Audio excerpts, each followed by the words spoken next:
This is a tutorial on how to create a burn mark. These are the materials I used, which can all be found on Amazon. If you have an allergy to latex, you could use Elmer's glue or unflavoured gelatin as a substitute. Avoid contact with the eyes, extreme heat, and do not consume.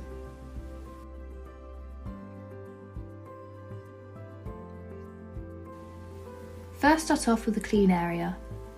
Then prep this area of the skin with a moisturiser or a bit of Vaseline. This prevents the latex irritating the skin or removing any hair.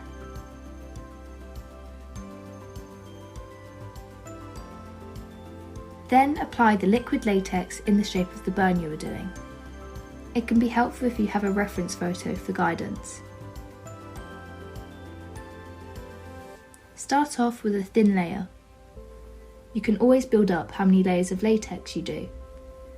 But if you do it too thick to start with, it can take a lot longer to dry.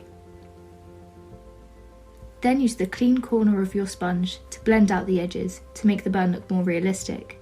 This stops the edges from appearing chunky and peeling off.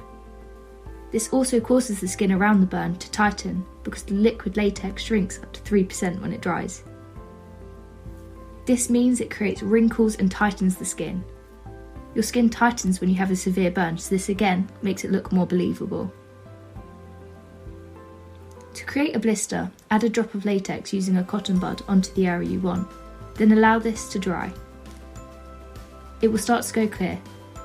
This will take about 8 minutes. This is now ready for another layer of latex. I dabbed it on with a cotton bud instead of a sponge because it helps create more texture to your burn rather than blend it out.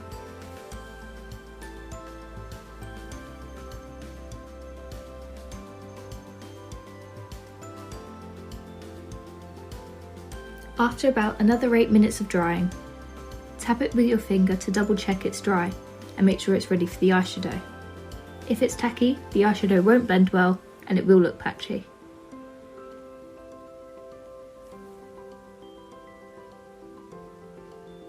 I personally use a matte eyeshadow because if you use one with a shimmer in, the glitter shows up and it's more obvious that it's makeup.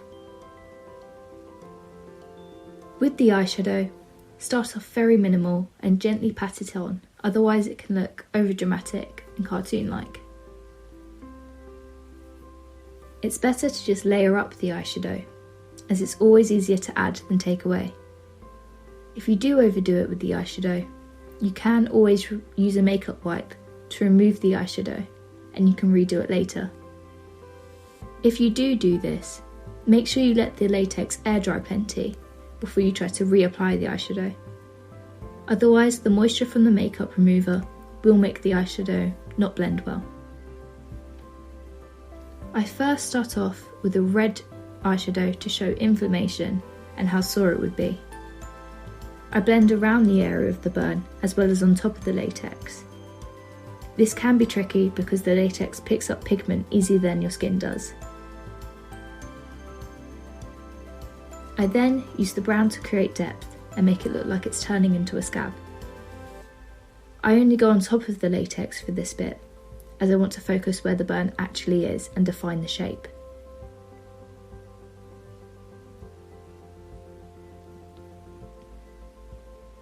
I often avoid going over the blister so it stands out more, as blisters are the lightest part of the burn because it's the most raised part, meaning the skin is stretched more. Keep on patting the eyeshadow in and layering up the colours. Be patient with this process, as if it's rushed, it doesn't look as realistic.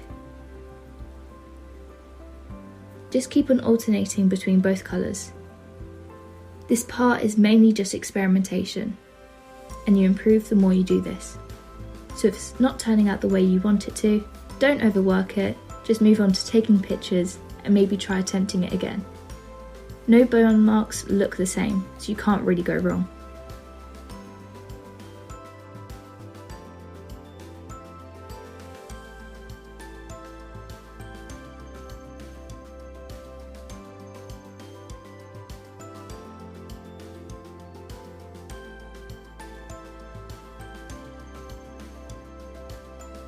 This is what mine looked like in the end. When you're ready to take it off, grab some warm soapy water and submerge the area with the makeup into it.